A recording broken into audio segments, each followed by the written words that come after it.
Well, hello. Welcome to another edition of Dr. Bickmore's YA Wednesday in Conversation. And today my guest is Jordan Sonnenblick. And I am so glad to have you here, Jordan. How have you been? I've been doing well, thank you. Uh, I Now, just most finished. people, I was going to say, most people know that you were a teacher for quite a while, but you just went back and did a semester again. So tell us about that. Okay.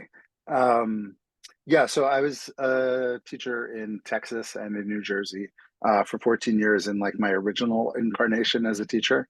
And then I quit when writing became too busy to juggle teaching, writing, and being a dad. So I had been at home since 2006, just writing full time. And then after COVID, I was going absolutely bonkers with the isolation, with no school visits, just writing. Yeah. And my old superintendent um, had a teacher go out on maternity leave sort of unexpectedly and asked me to fill in for a semester of 10th grade English in the fall of 2021. So I did that. And then that same teacher went out again this fall. So again, on like 8 days' notice, I kind of turned my life around, moved all my school visits to the spring, and taught another semester of 10th grade English, which was great. The kids are always great wherever you are and however old they are. The kids are always a highlight. That's the that's the thing. My wife was a school administrator as well, and when she hired people, she said, "Well, what do you?" She would ask, "What do you teach?" And what she wanted to hear was some version of, "Well, I teach kids.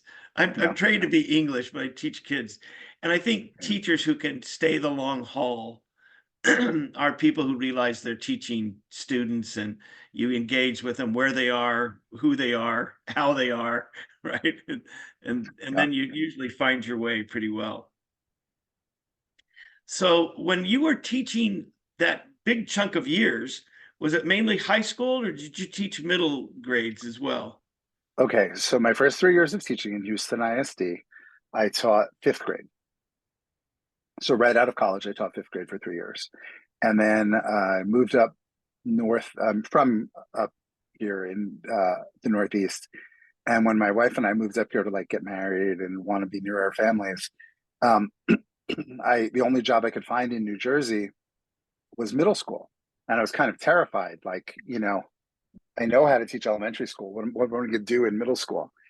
And I loved it. My first job was eighth grade, and it just felt like something clicked and snapped into my place in my brain, and it was right. And so, yeah, I loved middle school, did that for the 11 years. And then now I've done this 2.5 years of high school, of 10th grade. And, kids are interesting at whatever age. And so now I've taught from like the youngest age of any character I've ever written to the oldest age of any character I've ever written, which is kind of cool.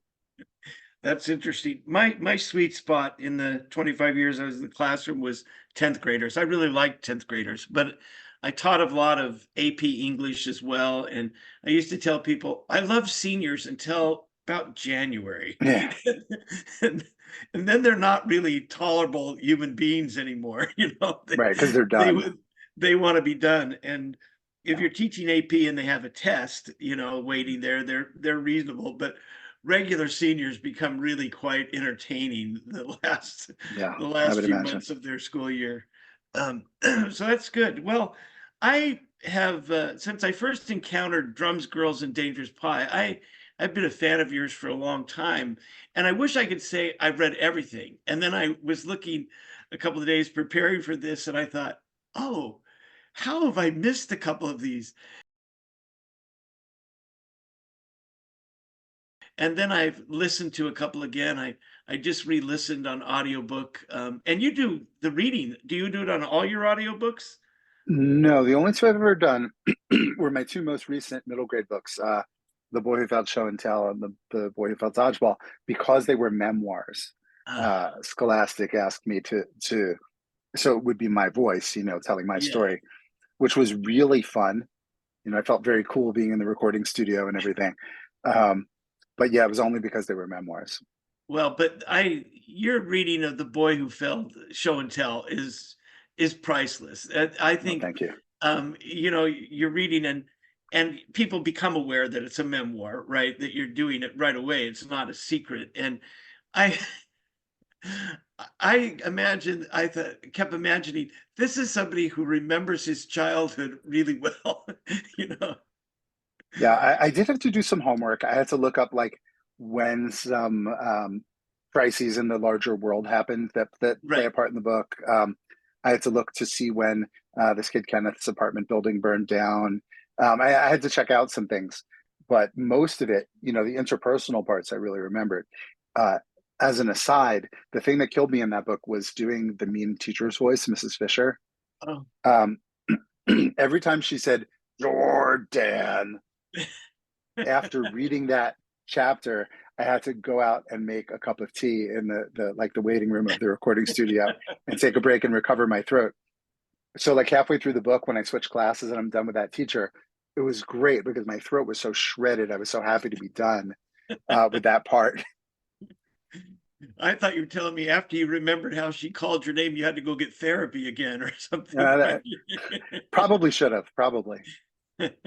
Well, for people that are looking for either something to read to a class, because I think a really good teacher could read that to a class, or to guide kids towards audiobooks. I thought The Boy Who Felled Show and Tell was really great. And I can't imagine, you know, late elementary kids or early middle school kids not just being enthralled with that book. So I hadn't caught up with The Boy Who Fell Dodgeball, so that's going to be on my list. And I think I'm going to look for it in audiobook because I try to ride an exercise bike about half an hour a day, and one of the things I do is, you know, that's where I listen to audiobooks a lot. And Okay. then so I thought, oh, good, I have another one to add to my audiobook list. So the story of Hector and Hectoria is constantly etched in my mind as part of either working on the exercise bike or the rowing machine. You know, as I have to, and I guess maybe it tapped into some of the things I remember doing as a kid in elementary school, and you know, just some of the dumb stuff you do with friends, and you have this imagination where you can kind of see the adults in your world looking at you like, who are you, strange Yeah. beings? Right. Well, it's funny when I talk about the book at school visits, I always say, raise your hand if an adult has ever asked you, what were you thinking? And, you know, like three-quarters of the auditorium raises their hands. And I'm always like, what is the point of that question? Obviously, I was not thinking. If I'd been thinking, we wouldn't be here, right? And there are so many moments like that because I was a really impulsive kid, Yeah. which I think comes across in the memoirs. Well, but I think it's characteristic of a lot of kids, you know, and some kids get even more, you know, kind of impulsive when they're with their best friend, you know, who Yeah. shares something similar. And so, you know, they're talking about superheroes or whatever the thing may be. Yeah. And the next thing they know, they're jumping off beds or seeing if, you know, they can slide off a roof or whatever the Hmm. case may be, right? All of the So, above in my case. Yeah. yeah, that's great. So tell us a little bit, you know, Girls Drums um, is the first book. Tell us how that came about and kind of give people a little bit of an overview. I don't know if you're asked to kind of delve into that book very much anymore, but I hope Oh, so. sorry for the cough. Yeah, I still wind up talking about drums all the time because it's of all my books, it's the one that's been adopted into the most middle school curricula.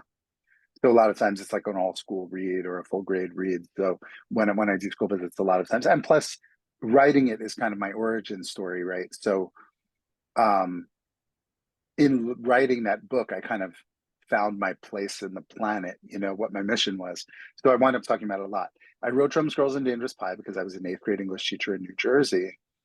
And I had always bragged I was going to write a book. I never did anything about it. Yeah. And then I had a student named Emily, and Emily's younger brother had cancer. And I promised Emily's mom that I would find a book that Emily could read that would help her talk about what she was going through, having a little brother with cancer. And I asked the school librarian, I thought this would be very easy, right? Hey, I need a Yeah. book about an eighth grader whose little brother has cancer. And the school librarian said, there is no book like that. the public library. There is no book like that. Um, Bookstores, online. And so I began to suspect that there was, in fact, no book like that. And I had this sort of Christmas vacation soul searching that year where I was like, I promised this mom I was going to give her a book, and there's no book. And so I sat down in February of that year and started writing Drums, Girls, and Dangerous Pie for Emily, because um, she was the only kid she knew, right, in her hometown whose brother had cancer, but I didn't want her to feel like she was the only kid in the world who was going through that.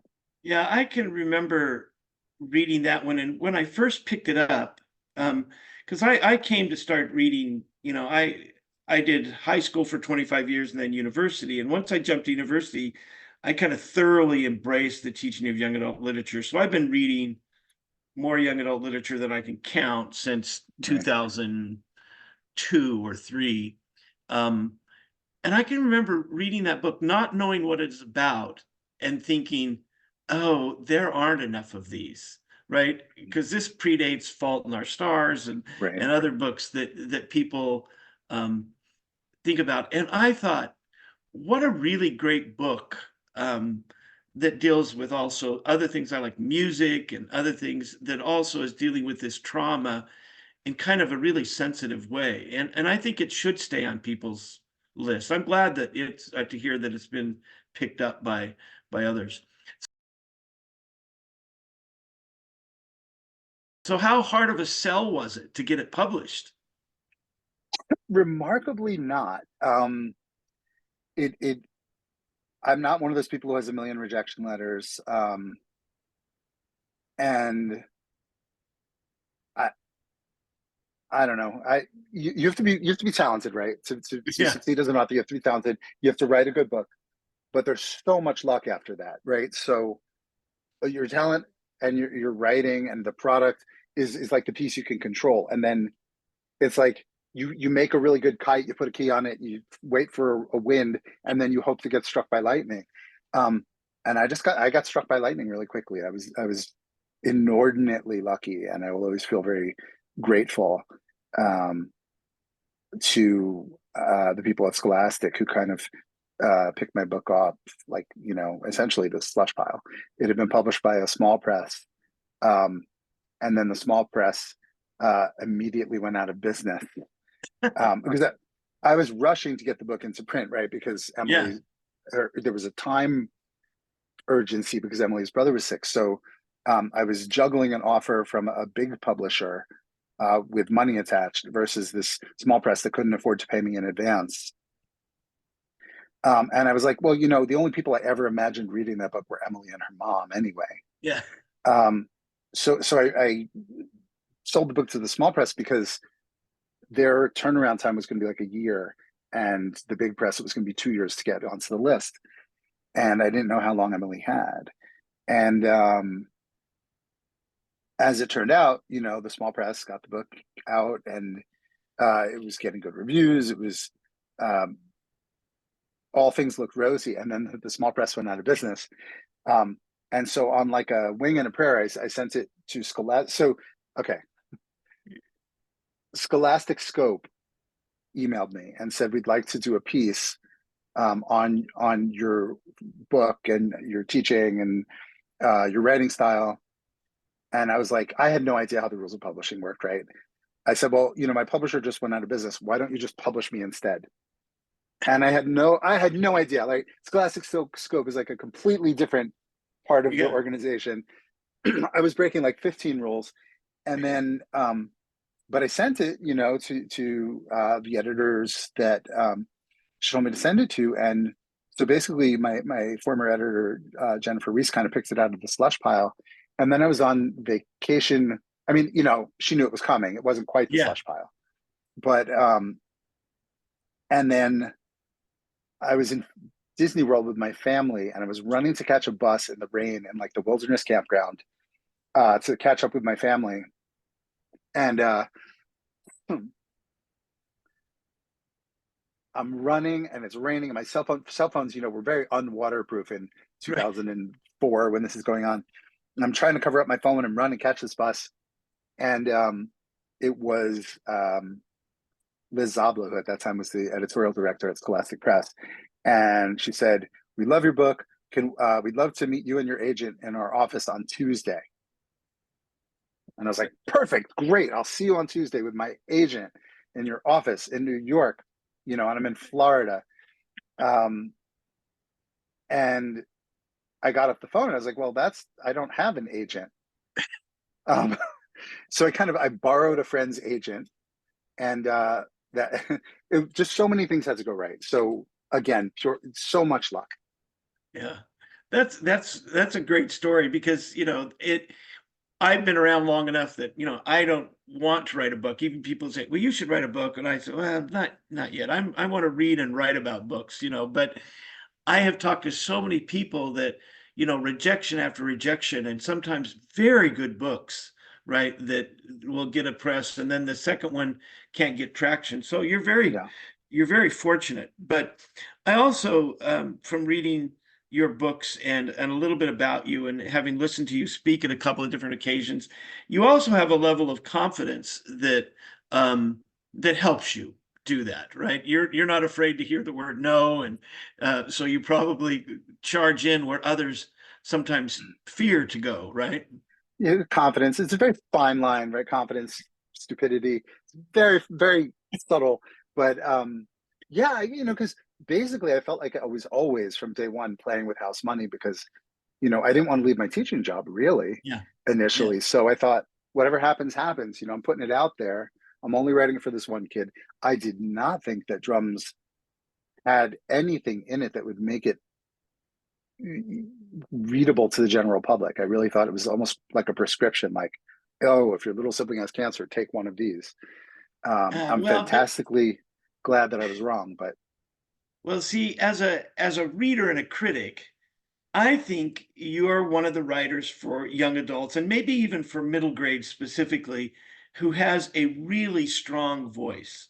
I mean, if you were to give me one of your books without the cover and I read it, I'd say, boy, if this isn't a Jordan Sonnenblick book, I don't know, or somebody's trying to yeah, imitate him because your voice is strong. well, thank you. You have the ability to write that in ways that, and I hope other people have told you that. I hope that I'm not the first one to say, yeah, Jordan's got a strong writing voice.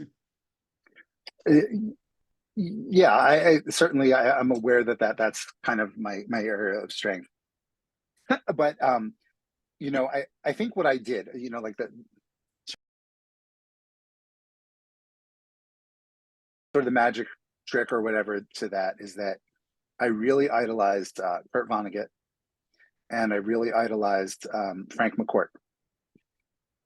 And Frank McCourt, coincidentally, was my high school creative writing teacher Yeah. before he quit to write Angela's Ashes. I was in his last graduating class. And when I kind of was analyzing what both of those writers did, they both wrote funny books about sad topics.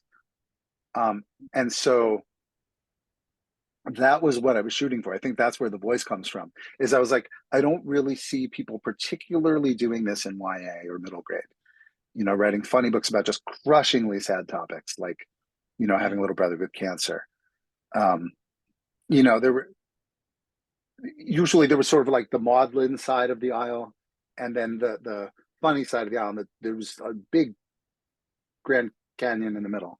And so, if anything, I take credit for sort of noticing that you could apply that fusion uh, to middle grade. But it's also, I mean, it's just the way I thought. Like I was taught by Mr. McCourt, so it was the way I was kind of trained to think about life. Yeah, so that's you have a an interesting intellectual trajectory when you go to Stuyvesant and have McCourt for a teacher and others because I've actually visited that campus when I was at a summer institute where one of the people was from Stuyvesant, and so we were had to go visit that campus. Right. Um, and that's got to be a remarkable experience. So as somebody might think of you as constantly a kid who's not paying attention, although very bright, you landed in a place academically that's a gift for New Yorkers, right? Yes. Oh my gosh. Yeah. The specialized high schools are a tremendous boon. Um, and I kind of settled down at Stuyvesant. Right before that, I was always Yeah. a class clown. I was always getting in trouble. And I had never been around this concentration of kids who were so unbelievably smart and intimidatingly smart. Like and this girl who was just way academically light years beyond me. Um, Freshman year, I was in English class with her, and I had a crush on her, and I was goofing around, and she turned around and she said, "Would you just grow up?" And then instantly, I behaved for 4 years. Right? It was like I was done. I that was the end of my wild behavior in school. So I think with Stuyvesant, what it kind of did was it showed me like, um, this is what it looks like to really, really. This is what the brilliant people who really have it together look like. Yeah. And I was just kind of in awe of that because I had been this goofball. So then I was like, I had to learn to study, and I had to learn to listen. Yeah. Um, so yeah, that's kind of what Stuyvesant did for me. Yeah, and I think that you get those kind of experiences at different places in your life. Is like in my I didn't do that till I went to college because high school was never difficult for me, Right. but I wasn't, and it's not that I didn't do the work, but I wasn't thoroughly engaged in doing the work. And then No, when I went to college, I had some older cousins who were really bright, and they were at the university I went to, and then I went, oh, people treat this seriously, right? So yeah, I was a voracious reader, but an uncontrolled reader. I read right, everything that I could get my hands on. And then when I decided to be an English major, I realized, oh, I have gaps, yeah, right? And so for the 3 years I was seriously, my sophomore, junior, and senior year, I was reading probably two or three times what was assigned because I would yeah, say, oh, well, Sound and the Fury is great. Why haven't I read Absalom, Absalom? right, Or, what do I need to hear? So I was trying to do a lot of that. But again, it's sometimes a friend or a colleague, somebody you want to emulate and be like, right, or somebody who calls you out. Like yeah. essentially, you're bright. Why aren't you doing something about it? Right. Yes, for me it was a long series of call outs that got me to where I kind of was. It's Well, funny. I had an academic moment like that in college. I was doing my junior year abroad at King's College London, right? And all the British students have learned all of the historical background behind all the different historical periods. You can see how hyper I am. I'm playing with a laundry clip for yeah. no reason. Um, but so I was in tutorial, which is just like you with a professor or you with one other Right. student and the professor. And I was with this student whose name was like Colin. And every week our professor would bring us like digestive biscuits and tea, and then we would start talking. And it was restoration literature. And I had never learned a thing about the restoration period of British history. And after the first session, she said, Jordan, have you read much on the restoration? And I said, no. And she said, do. And that was it. She just said do. So I spent that week, right? I ran to the bookstore and I bought like three gigantic fat history books just about the restoration, and kind of got this crash course on like James the First, Charles the First, James the Second, Charles the Second, Oliver Cromwell in like a week Yeah. because I didn't want to look dumb. And you can't hide when it's just you, a British kid who this is like his mother's milk to him, right? Right. And then the professor who specializes in it. So yeah, those call out moments really they force you to find something in yourself. It's you're saying that and it just brings back memories. I had a professor my senior year who was a Shakespeare expert. In fact, he was the editor of the Folger editions for a while. His name was Wow. Arthur Henry King. And he had trained at Oxford and and worked on a lot of things. And in this class we took with Shakespeare, and it was a small class, about 8 or 9 students, and all we read for the semester was Hamlet. That's Wow. it. And so, Wow. but he was really teaching us how to look at um, Renaissance language, right, and Mhm. Shakespeare's language. And it was really a course in the power of the Oxford English Dictionary, and and looking deeply at language and rhetorical devices. And he, because he'd trained at Cambridge and, been on the faculty with F.R. Leavis and other people that, just big names. He had occasion where he would bring us to his office one at a time and say, okay, and ask Right. you questions about what you're doing. And then the final was an interview with him where he gave us another play. We all had a different play, and we had to show up in his office and discuss the play the way we had Yeah. discussed Hamlet. Um, and having a week to prepare to do that, Right. right? And you think, Yeah. oh, some people really study, Yeah. so every level, you up your game. And I think there are many, many students who can up their game if they're asked to up the game, right? Absolutely. And we sometimes don't know how to ask it, or in American public schools, we're so busy with often very big courses and a lot of students that it's hard to do that individualized work with students, but we need to do more of it.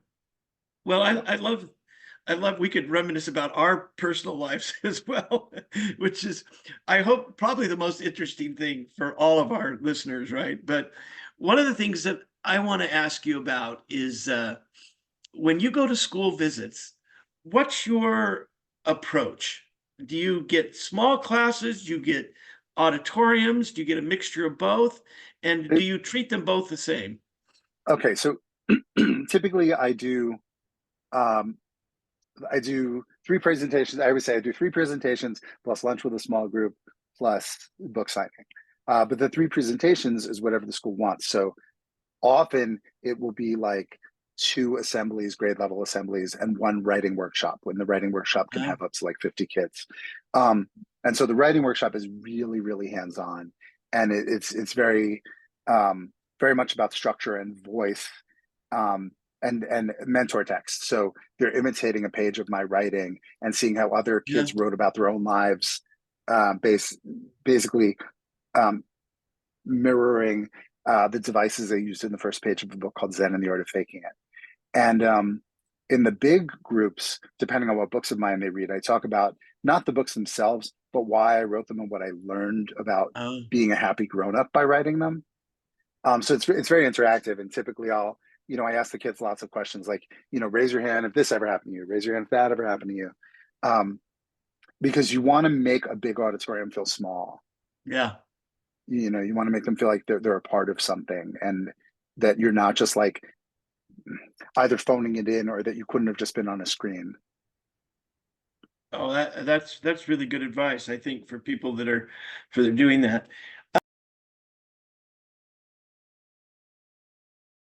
So I have another interesting question, because your books are very visual for me. When I read them, people, and I know there's all kinds of readers, but some people, they only read and they visualize what they're reading. Sometimes that happens to me really vividly, other times it doesn't. But with your books, I'm like watching the TV show or the movie sometimes and kind of responding. Have you had any interest in people filming any of these or doing the movie, or is that just on the edge? Well, no, you know what? It's happened several times that like some film producers, assistant or whatever has reached out, and I turn them over to my agent, and then nothing happens. There's a whole lot of that in Hollywood. Yeah, Like you put out your line and they nibble and then they don't bite. yeah, Um, I would love it if it happened, but typically what I remind myself is that my dream was just to write 1 book and get it published. And yeah. my 14th book is coming out this summer, and I've gotten to do it full time for years and years and years. And that is so far beyond what my expectation ever could have Yeah. been. Well, that's well, and I think it could, don't give up hope. Well, I think it could happen. Well, and now I want to go personal interest in one of the books that I kind of surprised I didn't know about of yours is Are You Experienced, which I haven't read yet. So Uh, contextualize that for me, because it's okay. different in tone than others, I'm Yes. suspecting. Yes. So here's Are You Experienced? Yeah. Um, and it's my most young adult book. It's about a 16-year-old who goes back in time I wrote it in 2014. So then it was sort of real time was 2014. Um, it's about this teenager as a much older dad, and his dad had been at Woodstock with his dad's beloved older brother. And this kid grew up knowing that 8 weeks after Woodstock, his dad's brother, his uncle, had died of a heroin overdose. Yeah. And so this kid finds a way to travel back in time to Woodstock and be the same age as his dad, and try to prevent his uncle's death. And so he learns a lot about his family and these fraught relationships in his family, and how constricting his dad always was as a parent, because his dad had known what it was like to lose a sibling as a kid, and didn't, Yeah. so it's been very constricting in a lot of ways. But I wrote that book because someone I had grown up with had just died of a heroin overdose at age Oh, 40. And when when we were kids, when we were teenagers, he was always the kid who, like, everyone else would try one cigarette and he would smoke like a whole pack and get violently ill. Like, he had no ability to turn it off, right? He had yeah. To no, monitor the, yeah. yeah. And so we used to tease him when we were like 16 that he would die of a drug overdose. And Yeah. so when he did, I thought, why couldn't we have taken it more seriously or warned him more seriously, and not been like, haha, you're going to die of a drug overdose? Yeah. And so I wrote the book almost out of a sense of obligation, to this teenage friend of mine, Robbie, who didn't make it. Yeah. Well, I'm looking forward to adding that to the books of yours that I've read, because I thought that was, I read the blurb of that and I thought, okay, this is a sidestep for Jordan. This isn't Right. like the others in some ways. And so I was anxious to look at that. Well, and tell us, you've got one coming out. Yes. That'll make 14, and it comes out in Yes. June, Yes. right? And Oh, fortunately, I happen you've to have got an one. All advanced right. copy. Yeah, Um, good. so yeah, so this is called Stepping Off. It's about three 16-year-olds in a love triangle. Um, and so there's a 16-year-old boy who is in love with both of his female best friends at once, and he doesn't know what to do. And he's convinced that that's his biggest problem in life. Yeah. And then his parents announce that they're getting divorced, and that becomes his biggest problem in life. Um, and then COVID-19 shuts down the entire planet, and so he can't even be with both of his parents at once, and he can't see these girls that he's in love with. And so it's really about him navigating his way through this year where just every single thing hits the fan. Yeah. Well, it sounds intriguing, and I love the cover. I saw it when I was browsing again about you, and I thought, oh, here's another book. This is timely to do that.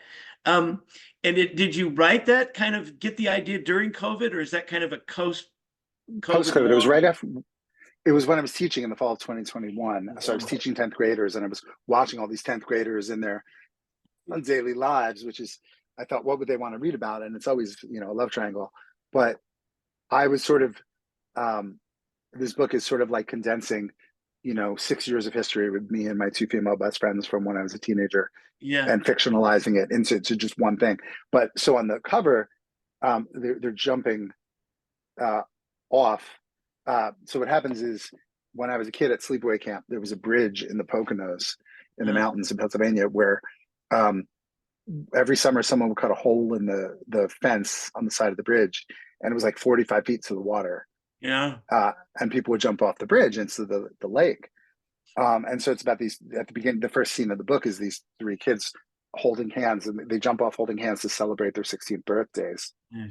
Mm. And that's kind of the launching point for the book. But he's also kind of stepping off this metaphorical cliff, because Yeah. that's when, like, that's his last good moment. That, well, oh, that's interesting. Last good moment. Oh, so that's a good teaser. We won't talk anymore about it. I think that's a good place to go. Um, I would like to revisit, kind of in closing, some of the advice that you received from Frank McCourt, because you had him not just as an English teacher, but kind of as a creative writing teacher as well, Yes, right? absolutely. Mm-hmm. And a Yeah. homeroom teacher. So, there's that. Oh, okay. Okay, He taught me a so ton in homeroom. what was he like as a teacher?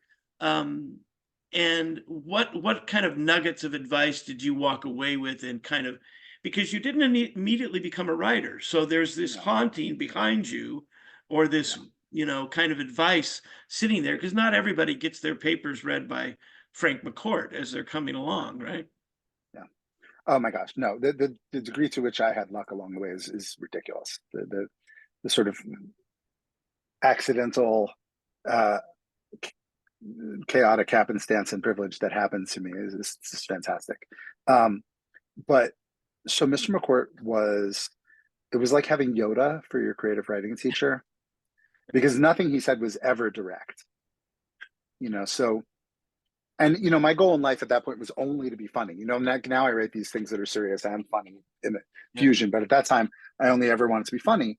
And I would write a thing, I would read it out loud, and there was this very, very, very goth deadpan girl in that class named Kate. And she was my friend, but my goal in life in that class was just, when I read something out loud, I wanted to make Kate laugh. And there were several people in that class who wound up being really good writers. There's a playwright named Arthur Jolly who's been a self-supporting playwright for much of his adult career. There's a head writer for The Daily Show named Danny Radosh who was in that class. They were fantastically talented people. But the person I always focused on was Kate, because it was so hard to make her laugh. And so I would read something out loud, and if it was good, you would stand, it was a workshop, so you'd be sitting on a stool in front of the class, and you'd read it out loud. The whole class would laugh if it was good. Finally, maybe Kate would crack a smile. And then I would gradually realize that Mr. McCourt wasn't laughing. So he'd be over there, and I would kind of look over at him, and he'd always kind of say the same thing in his, brogue. He'd be like, "Jordan, that was a very witty piece. You're a very amusing writer." And I'd be like, "Then why don't you sound happy? Why does this all sound like, a criticism?" And he said, "Someday you'll head for the deep water." That was his line. "Someday you'll head for the deep water." And I was just like, I'm 17. I'm like, "Thanks, Yoda." I had no idea what he's talking about. And so I think part of the reason why it took me so long to actually become a writer was, it wasn't until I read Angela's Ashes when I was in my late 20s, that I finally started to understand why he pushed me so hard and why he got frustrated with me, because he could be funny, hilariously funny, without effort, Yeah. right? But he was constantly pushing for the really serious part too. And it wasn't until I read Angela's Ashes that I realized how the dark and the light would make each other more vivid, right? So the last lesson I got from him was way after I was in his class. Yeah, that's really, it's a nice memory to have of him, and for you to remind us of one of the great memoir writers of our language. I think it's a real telling achievement, Angela's Ashes. Well, I hope that you continue to write books. I'm looking forward to getting hold of Stepping Off, and I'm really looking forward to finding Are You Experienced, because I think you know that's closer to my era, is little too young for Woodstock, but not real young. Right. I was hanging around at the age, but it was great. Well, it's been great to have you as a guest on Dr. Yeah. Thank you Bickmore's for Wine having me. Wednesday Conversations. We love it. All right. Thank you.